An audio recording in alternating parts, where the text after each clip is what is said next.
So once again, thanks guys for joining. I did want to make a quick note before we kick off this panel, or a couple quick housekeeping items. Obviously, enjoy the self-serve bar and the beers that were brought tonight, but please use your discretion when consuming beverages and driving home this evening, and please be safe there. This is Adam's, he hasn't even brewed a batch of beer here yet, so we don't want to leave this guy hanging out to dry. Also, we did, raise a little bit of money tonight for the Dana-Farber Institute, and I think we raised about $600 was where we were at when I last checked. I think there were a few more people that had signed in, but $600. So thank you guys for raising money for the Jimmy Fund and the Dana-Farber Institute. And now I'll introduce these guys. Sam Hendler from Jack's Abbey, one of the co-founders. Chris Lohring from Notch Brewing, the founder of Notch Brewing. And J.C. Tetreault, the co-founder of Trillium, the co-owner. These guys you guys all started your businesses roughly around the same time. Within, I think JC signed his lease before we did, but we got open way before he did. We can talk about it. But all relatively about the same age in terms of their latest businesses. Chris has been in the industry for a while, in and out of the industry for a while with different businesses. But his latest project, Notch, 3 years old, 4 years old? Five. 2010. Okay. First commercial batch was out after 2010, though, right? Or you guys were March doing 2010 was the first commercial batch. Okay.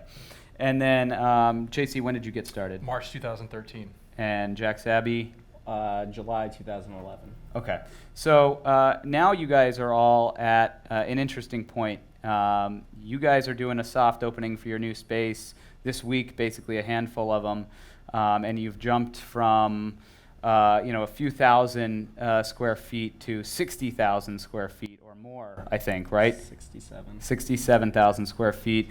You're putting in a pizza oven, you're doing a restaurant.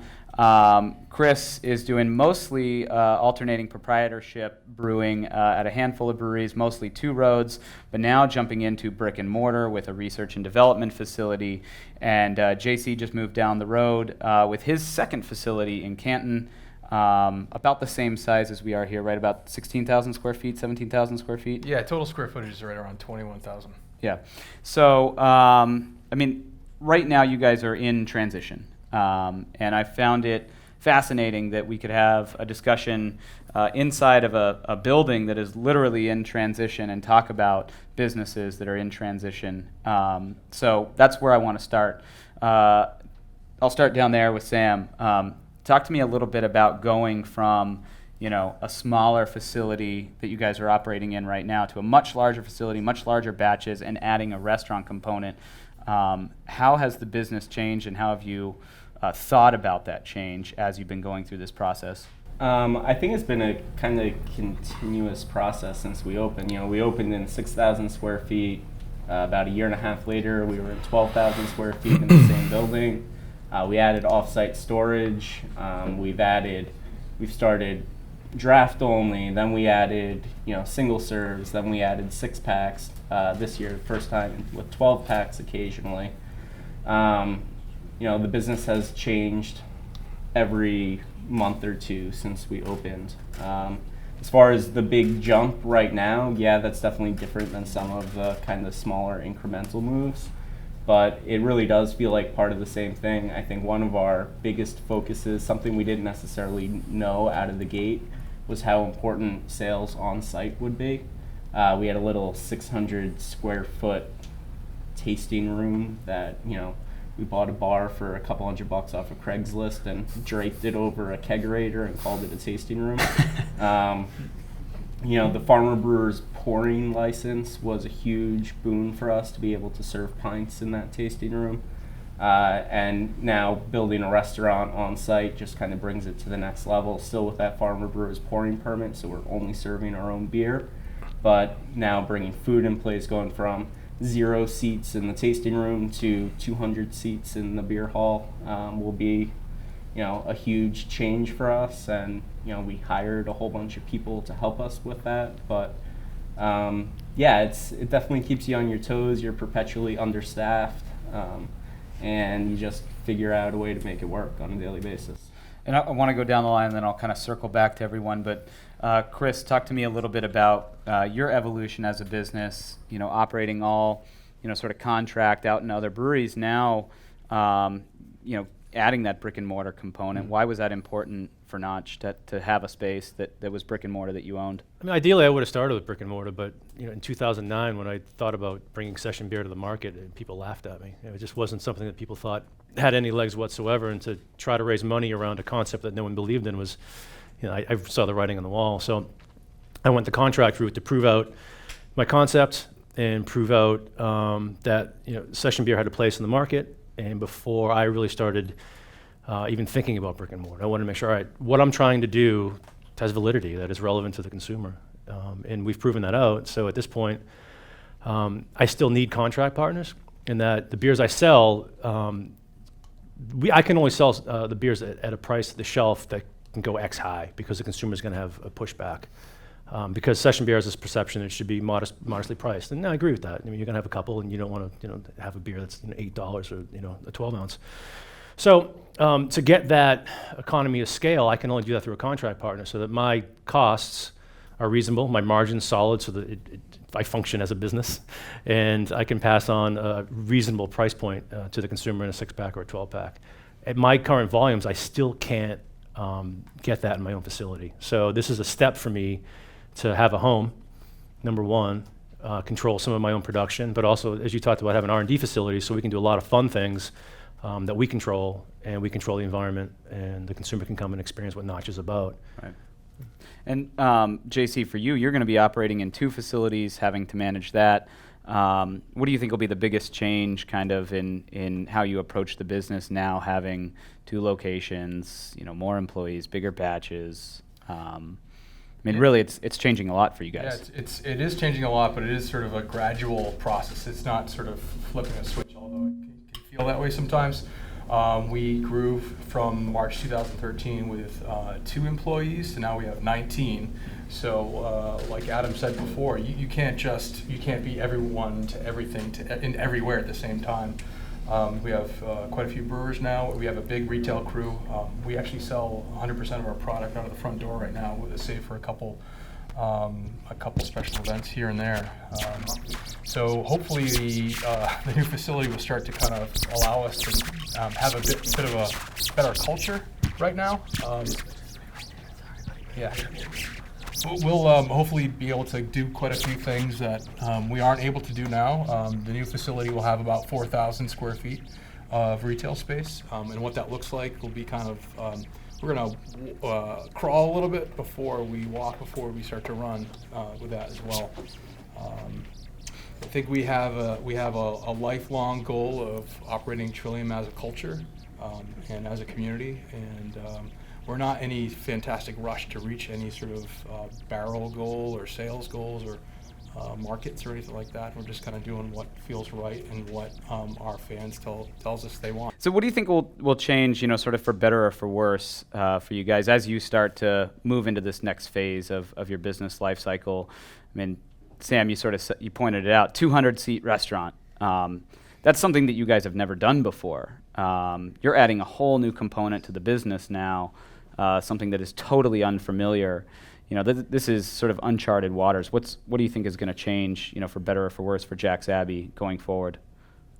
Hopefully for better, we'll have a place that people can actually come and enjoy and not feel like they're sardines in a can. That's been something we've struggled with. We have people who, on a busy Saturday, will walk to the door, open it, check it out, turn around and leave, because it's just not a comfortable place where we were as of Saturday. That was the last day in the tap room this past Saturday.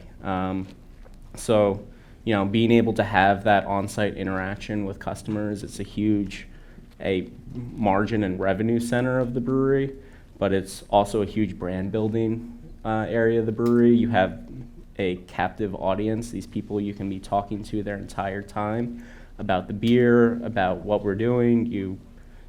It's an unbelievable opportunity to have. We had about 30,000 visitors the last 12 months in our little tap room. Wow. And that's just an unbelievable opportunity to get people into your brand and enjoying your beer. Another layer of complexity, though, essentially moving into another business that you guys haven't operated in, a space that you haven't, that you're not as familiar with, a restaurant. Yeah, I mean, if you're asking if I sleep at night, I don't. But we'll get there. Nice. So how have you managed that process? Have you hired someone that's like an outside consultant? I mean, No. walk us through kind of how you've managed taking on this new challenge. I mean, we hired some people to run the place that we trust and we believe in, and we have a head chef who pretty much ran the entire restaurant he was in previously. It was kind of absentee ownership, and it was really his baby. So, we feel like we're really set there. We have an awesome guy, front of house, who's been our taproom manager for a couple years now, and previous to that had been a bar manager in town. And, we have people we believe in. We're trying to give them an opportunity to prove themselves, and we'll have some fun. We'll make it work. So this is more of a question for Sam and for JC, but what's compelling you guys to, kind of bite off this next chunk? I mean, it's a little bit bigger for you guys, Sam, but certainly for JC, I mean, you were operating out of a very tiny space in Fort Point. What's compelling you to kind of chase after a bigger sort of volume business versus staying, small and more artisanal or niche? Well, I think the short answer is a really tiny brewery isn't sustainable. If you also want to have a life and children and friends or any of those things, none of which, the friends part I don't have, but the life and children part I do have. I joke, I mean, actually everybody that we work with is like, they've become part of our family, become fantastic friends as well. They're also some of the only people I ever see, to be honest. That's just not sustainable if you want to live a full and fulfilling, happy life. So part of that comes with scale and volume that we could not possibly achieve with any further expansions out of Congress Street. We're in 2,300 square foot there. Lowest hanging pipe is right around 8 foot or so. It's like right here. And we need to make sure we don't hit that when we're bringing in a new tank and like wreck the sprinkler system in the whole place. We have way more tanks and way more cooperage in there than we should or proportionally could have, but we use Canton for warehousing now for kegs. We wash kegs there, and we get truckloads of empty glass, and we're getting a new truckload every month. Where would I put a truckload of glass in 2,300 square feet in Canton, in Congress Street? Right. So this is a necessary move for you guys. How about the brand image? Obviously, Trillium very closely associated with, hard to find, hard to get. I imagine that the beer will be a little bit more available now. So how do you plan to sort of manage that going forward now that it's a little bit easier to get Trillium, or presumably a little bit easier to get Trillium? Yeah, to be honest with you, I actually don't really think a whole lot about our brand other than what the experience is and sort of what's in the glass in front of you. It becomes a design of what we intend for the beer to be, and then I work together with my buddy Kevin, who does all the design work, and we come up with concepts from there, and we don't really kind of do market testing or any other kind of those normal things that I guess a larger company would do necessarily. And we kind of make production decisions around what raw ingredients are available, the ones that we really love, and then kind of, like I said, what our customers and our fans really enjoy. Do you think the consumer perception will change at all now that you guys are in Canton? You're not, 100% in this small little space. Like, have you thought about that?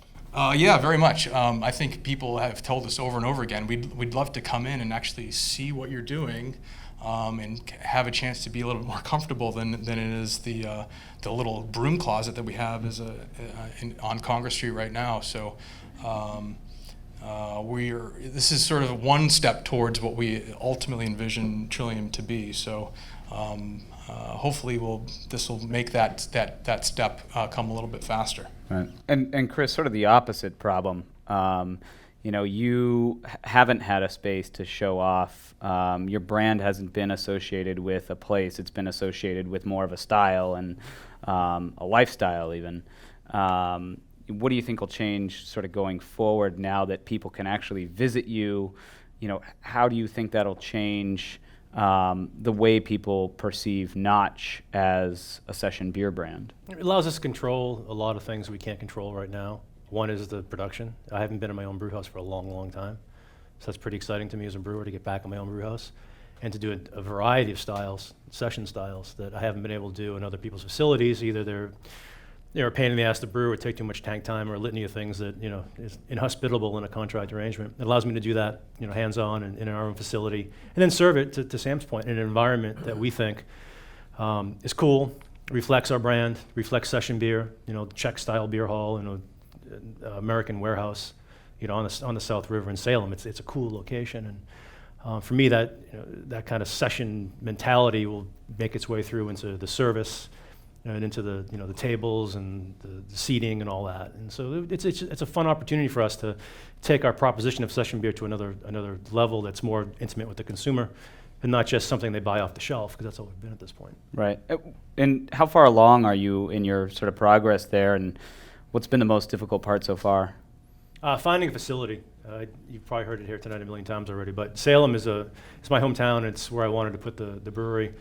But downtown is not ripe with industrial use buildings at a reasonable square footage cost. And so it took me 3 years to find what I wanted. And we finally found that in a downtown location that fit a brewery, fit our cost constraints, our targets. And that was the largest one. But we're right now, we signed a lease about 3 months ago. We took over the facility September 1.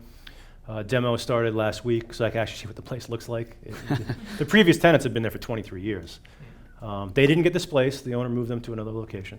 So it's fun to see that process, but we won't be operational until April. The doors will open for the tap room spring of next year. We have a lot to get through at this point. Right. So check back in with you in a few months. Yes. Yeah. So let's take a step back and kind of think about the broader marketplace and some of the trends that we're seeing out there. Obviously, the deal activity has been just absolutely nuts this month and this year alone. We've seen some pretty major acquisitions, Heineken buying Lagunitas. The space is just changing rapidly. As you guys sort of move forward in your own businesses, are you paying attention to that stuff? And does it impact sort of the decision-making process and all, and how you think about, for Sam, taking, a big bite out of the square footage and taking on this massive, space now for 100,000 barrels of capacity. For Chris, moving into brick and mortar to have a place to call home. Like, does it change the way you approach the business, paying attention to all those outside things going on? I think our approach is getting changed much more by internal factors at the moment than external ones. It's not to say that we don't pay attention. I think you're living under a rock if you're not kind of paying attention to what's going on out there right now. But it's not something that particularly sways us. I don't know. I think maybe if it starts making more of an impact in the day-to-day operations of making and selling beer out there, but I don't think we've seen that translation onto the ground just yet. Right. Have you thought about how it would impact a business like yours going forward? I mean, you'll be a pretty large sort of regional player, or at least capacity-wise eventually. You'll be sort of competing in a whole new level. And you'll be competing, much more head-on with the larger, sort of more resource national players. Yeah, I think we're starting to see that, and the big guys are often big because they're good at what they do, and to bite into anything that they're doing is going to be harder and harder. But we've got so many things to improve on, and it really is an internal thing right now. We have a million moving parts. We need to tighten things up, make sure we're doing things in the right way. Maybe, again, in the future, as we see more of that on the ground, we'll be reacting to those things. But right now, it's all about making sure we're doing the right thing and we're going out there and operating our business in the right way, hiring the right people, making good beer, and we'll figure out the rest. Right. Chris or JC, any thoughts on the continued evolution of the space and how it'll impact your brands going forward? Yeah, but I can't help to see that the latest AB purchase, not the latest, but one a couple years ago, all of a sudden is on the market in a lot of places and a lot of taps. And that shrinks the amount of available space we have to sell into. So that is a concern. I don't lose sleep over it, but it's definitely a path that the power of distribution with an AB wholesaler and the brands behind it that have been purchased is something we're going to have to fight with. And it may not be tomorrow with the brand that was just purchased, like the brand I'm talking about was purchased 2 years ago, and all of a sudden they're everywhere. Right. And so that's that is the concern. That there's only going to be so many taps. Right, and it's no longer just AB purchasing these brands. You're seeing Miller Coors get into it, Heineken get into it. So much more pressure I feel from some of these larger international companies and their continued involvement and interest in the craft space. The impact that it could have on the smallest of the small is sort of a big question mark right now, I feel. True. I can't fault anyone who's sold out. If you've been in the business for 30 years and you don't have children to hand the business over to and you want to retire, you took all the risk. You should get every cent of that reward. You deserve it. But it doesn't make it easier for us that they've taken that reward. Right. So getting back a bit just to kind of how Notch is changing, I think I read today, actually, I think you tweeted it, you hired a new employee. Employee 3. Employee number 3. So how are you, it kind of brings up a good question, like how are you preparing to change? Because presumably you're going to have to hire more people to staff a tap room and a beer garden and everything else. Like how are you preparing for that change? Right, What's the process? We're looking at it as two separate companies. The company we have right now, we have 2 brand managers. We just hired a second to assist our wholesalers to sell beer in the marketplace. We're hiring another new person on Monday. There'll be full-time promotions and marketing to assist those 2 brand managers in the marketplace. And that's the business we have now. And then when we start Notch in Salem, it's a whole separate business, different license. And we have to think about that separately from. Now there's a lot of overlap because the 2 market for each other, but that's a profit center in and of its own that we have to pay attention to and make sure that we get to a cash flow positive position pretty quickly. And that we're marketing that location very well, and we have people coming through the door, and the beers that we're brewing and selling are engaging, and people enjoy them. So they are separate, even though there's a lot of common marketing themes between the 2. They're definitely different, and they run differently too. What do you hope to learn from one or the other that you can apply to sort of each separate business? Well, proof of concept in terms of the beers that I produced. Were they sold through the tap room with good feedback? Did people look at it like, I have no idea what you're trying to do here? So some immediate feedback is really, really nice. I don't have that right now. So I think that's a big part of it. But there's also the engagement of our wholesalers are able to bring in accounts to visit a brewery that is local and they can see and feel that. And so when we sell beer, we have 2 questions. The first question is, what are you all about? What's your beer? Well, our beer's about X. The second question is where you're from. And for 5 years now, I've had to say, well, we brew at Ipswich. Sometimes I do cask at Kennebunkport. My cans come out of 2 Roads because I refuse to lie about my place of origin. I find that honesty is best because if you try to coax that message in a different way, then the consumer finds out, they feel like you've lied to them because you have. Yeah. But it doesn't make the marketing story very easy. So now at least we can say, come visit us in Salem. Right. It's a hell of a lot easier. Right.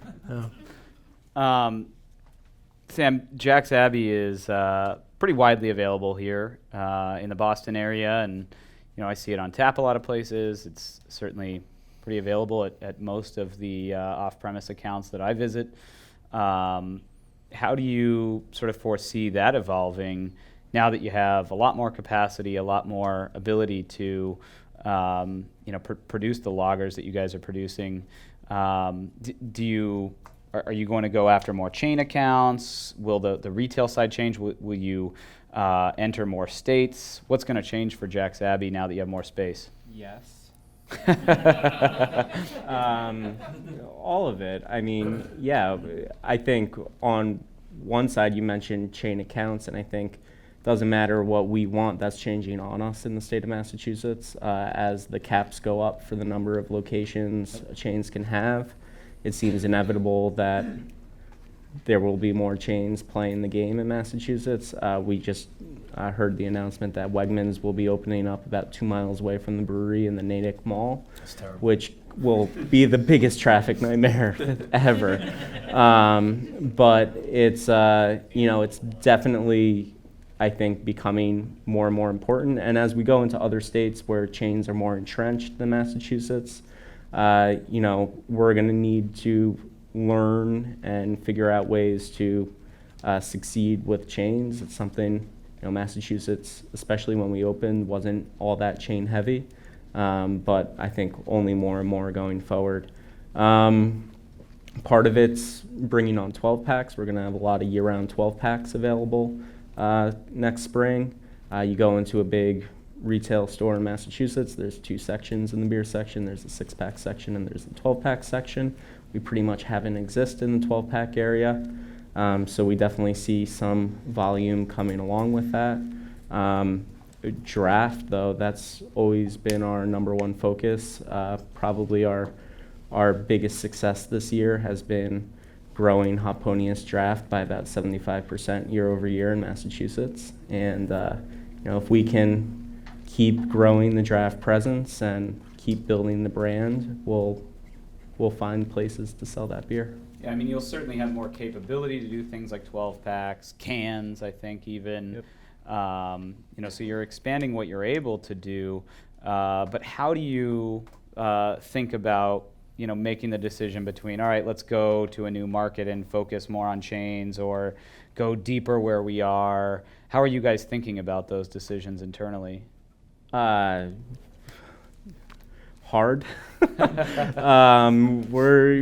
We're gonna do all of the above. I mean, we sell the vast majority of our beer in Massachusetts. We think there's still a lot of opportunity for us to go deeper in Massachusetts, and we will be trying our best to do that. I think our home market is a place we will always be trying to go deeper. And then on the other side, there's expanding markets. And, we've seen how much harder it is to sell beer in outer markets, as far as having a sales force that is not nearly as connected to the brewery. It's something we struggled with a lot, having a sales guy who's 3 hours away and making him feel like part of the brewery when we have regulars in the tap room who are there 5 times as many times a month as our sales guy is. So, we know there are a lot of struggles with opening new markets, but we're going to take them on. We're going to figure it out. JC, I wanted to talk a little bit about operating 2 facilities with you. You guys will be a little bit different in the sense that Fort Point will be used primarily for experimentation and barrel aging and things like that.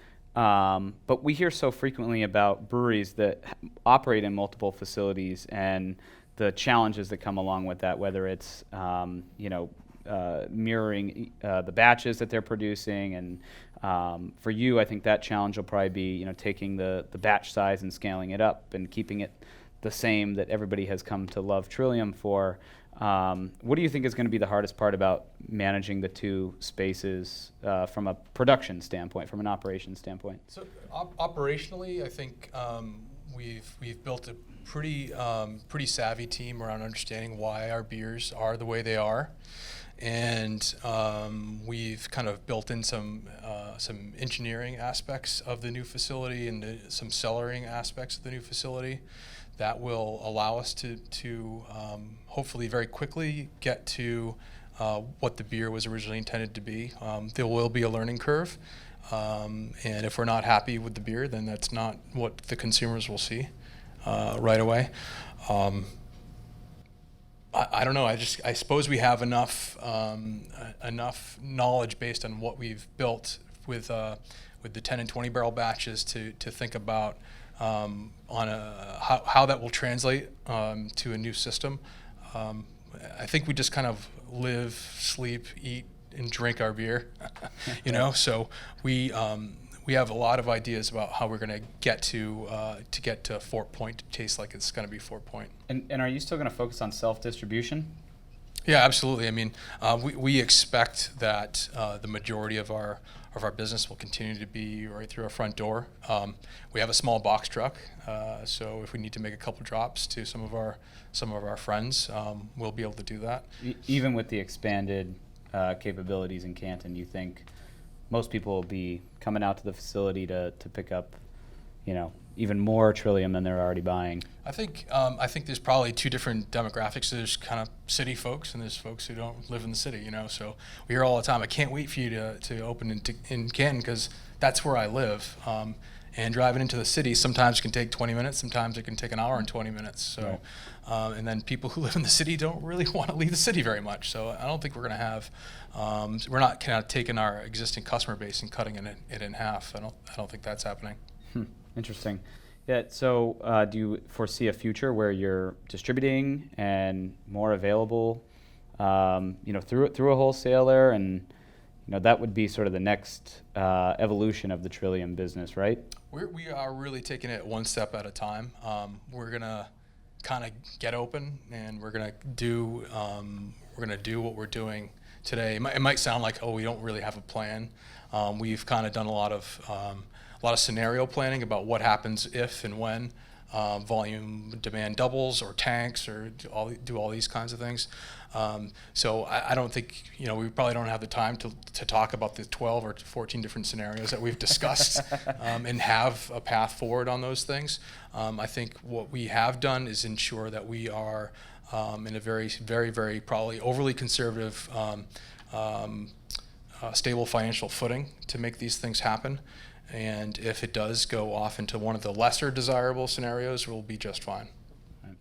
So final question for all you guys here. I know, Sam, I don't want to keep you too long. I've already kept you longer than I should. You got a soft opening tonight, one of probably many this week, I'm sure, to get everything dialed in. I'll just kind of go down the line. What's the feedback been from everyone, wholesalers, retailers, consumers? And are you guys sort of, ready for that next step and embracing it, or are you guys stressed out still? What's walk me through kind of what's going through your heads right now as you guys move into this next phase of your business life cycle? I don't know about ready. So many things going on. There's definitely a lot of stress, and there's a lot of just figuring out So you're opening things. a brewery? Yeah, we're opening a brewery. It's a small family business that's been understaffed since the day we opened and had 0 employees other than the 3 of us. We don't count ourselves as employees when we open because we didn't get a paycheck. So it is what it is. It's make it happen. Right. Feedback from not from our microphones, but from anyone else in the marketplace, Chris? Response? I think overall, our consumers have been really thrilled that they can come and experience, a place that we brew the beer. They're thrilled that we're going to have a number of different beers available, every other week or every week, that we get to, take the brand to where we want it to be and not be at the limitations of, our contract facilities. I say that, but where's Dan Lipke? He former head brewer at Ipswich. He allowed me to do things at that brewery that I'm still amazed at. And I had a lot of help along the way to get here. He allowed me to do a kettle sour Berliner Weiss. He allowed me to do lagers that took 5 weeks of tank time in the cellar. So I had a lot of help along the way. But it's going to feel very good to have our own thing. And I haven't had my own thing in a while, in terms of being a brewer and having your own brewery. But the consumers have been really responsive to it in a positive way, which to me shows that we did the right thing, I hope. Right. And long term, do you think that will stay that way? Or, I know it's hard to sort of peer out into the future. And This is our first stage to our own facility. See what happens in the next 2 or 3 years within the industry as things grow and things change. And then we're probably going to max out our contract partners at some point. They're only going to have so much capacity for us, and I can only find so many homes for that. And we'll have to take that next step of actually building our own facility to brew all our beer at some point. Hopefully I retire before that happens. But that's going to happen at some point. I just don't know when that's going to be. So you do envision Notch owning its own production at some point in the future? I would assume so. I would. Yep. And JC, I mean, I can only imagine that the response has been overwhelming. So many people clamoring to get your beers already as it is. So, what's the feedback like from retailers? I mean, you've said you're going to do most of it through your own doors, but are they excited about the opportunity perhaps to get some more beer? Yeah, I mean, I think a lot of retailers, at least the folks that we've talked to, we've got a wait list that's pretty sizable at this point in the state, and there's quite a lot of beer geeks just like me who would love to have a beer that they love, that they are proud to serve to their customers. So, yeah, I mean, the reception has been incredibly warm. What's stopping you from delivering beer to those retailers, even as you move into Canton? Currently, we're at this situation where we're actually having to put bottle limits in place. We had to close our business on a Monday because we sold out of beer completely from the prior weekend, and that's with the limits in place, and me kind of like playing to fine tune what those limits might be, because we're also super boxed in with our tiny amount of cold storage space, and we can't store our hop forward beers on the floor. So, and the next batches are coming, so I'm always kind of like trying to find that fine balance. So, we'd love to work with some retailers right now, but it's just not a possibility. But I guess as you move forward, now that once you have more space, you said you still want to sell most of that beer through your own doors. Sure. What's stopping you from branching out and putting the beer on tap at 30 bars around town or whatever? Well, we still believe that the best experience that folks can have with Trillium is probably at Trillium, and then it will kind of expand in concentric circles away from there. And we'll probably be, a little bit crazy about it at first, because it's every brewer feels this way. It's your little baby, So I don't know. As we grow and mature a little bit, we'll kind of feel a little bit more comfortable as that happens. Yeah. So don't sleep and just hang on for dear life. Embrace sort of the future of the brand and feel it out as you go, basically, is kind of what I'm hearing from all three of you. That's pretty good. Awesome. Well, it only took like 35 minutes to get there. So I'm sure these guys have a lot more to share with you guys. We got beers for another hour or so. So thank you guys for showing up and listening. Thank you to these guys for sharing your thoughts. Round of applause for these guys.